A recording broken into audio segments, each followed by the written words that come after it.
There is an old Greek saying that states that wise men need before going hungry. To keep bread on the table, one had to work hard all year long.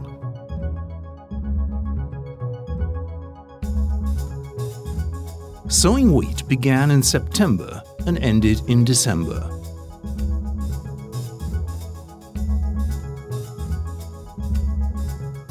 Farmers yoked draft animals and plowed their fields, letting the soil rest for a few days to catch the sun.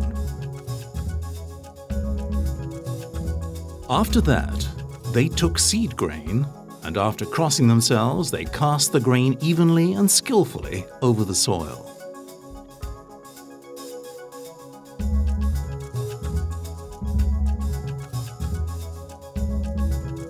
They then plowed the fields again to turn the soil over, incorporating the seed into the soil and protecting it from birds, so it can sprout a few days later.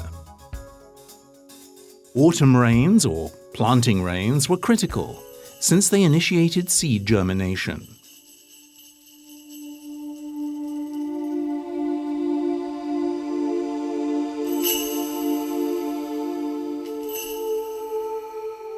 Harvesting took place in June, the harvest month, when the straw was dry and the grains ripe.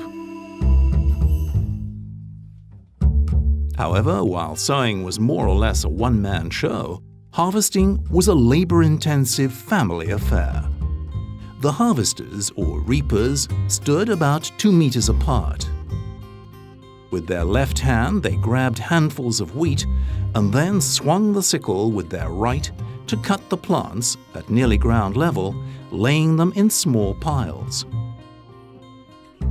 The harvesters were followed by the binder, who bound the cut wheat stalks into sheaves using supple willow or wild olive twigs.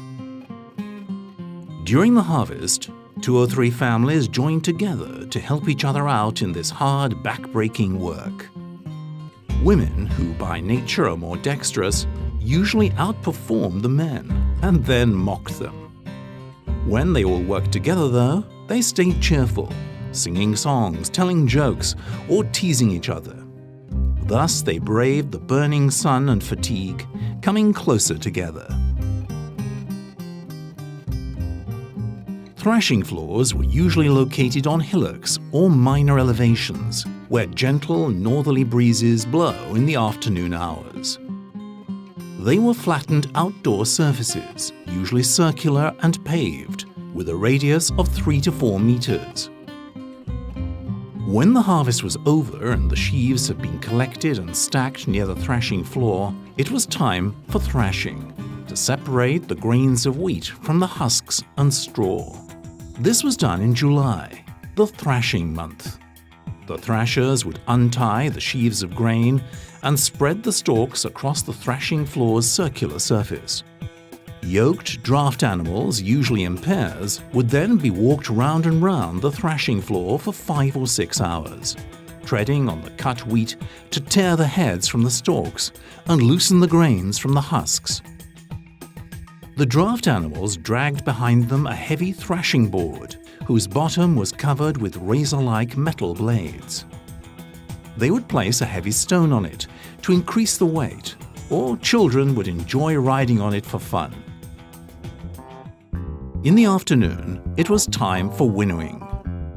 Using wooden winnowing forks, the mixture of cut straw and crushed heads would be thrown into the air, and the wind would blow away the lighter chaff, while the heavier grains would fall back around the feet of the winnowers.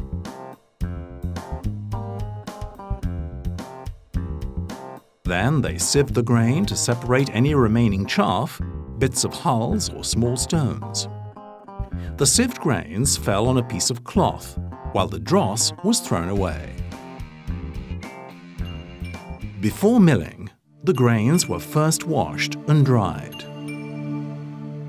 The grains were carried to a place by a river where the current was gentle.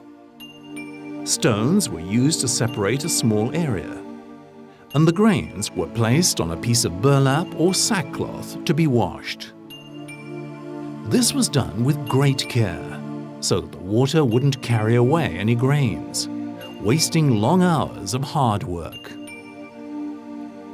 The washed grains would then be laid out to dry in the sun. Once dry, the wheat was put into sacks of large earthenware vessels for storage before it was milled.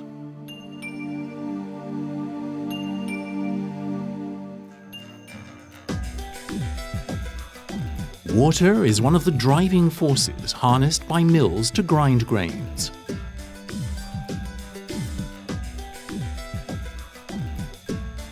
The force of the moving water drives the paddles of a wooden water wheel, which in turn rotates the millstones. The lower bedstone stayed in place, while the upper runner stone turned to crush the grains.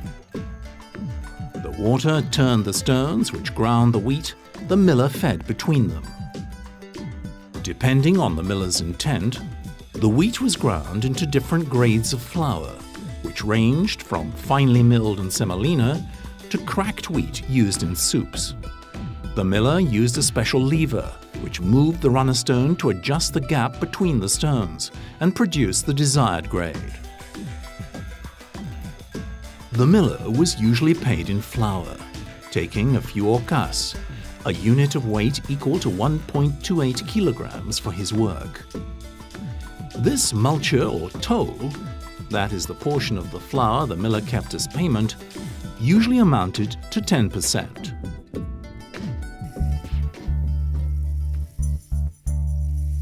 Kneading is one of the most important stages of the bread-making process. Kneading involves the mixing and working of flour and water into a uniform dough, by hand or mechanically, to expand flour proteins and form strands of gluten, increase the elasticity of the dough, and then allow it to rise or prove. Housewives believed that plain bread should be blessed, so they renewed their leaven twice a year, once on Holy Wednesday and once on the exaltation of the Holy Cross.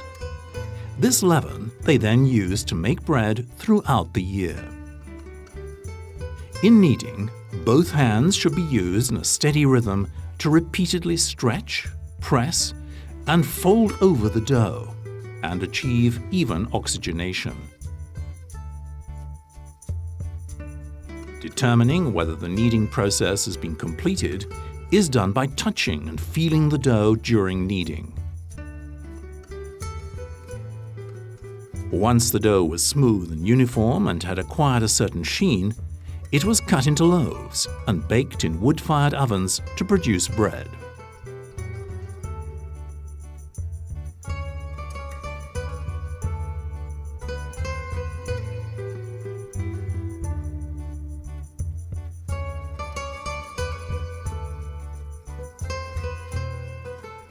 Even today, the road from wheat to bread remains the same. The only difference is that technology has made all the intermediary steps much easier and faster for all those involved, including the farmer, the miller, the baker, and the housewife.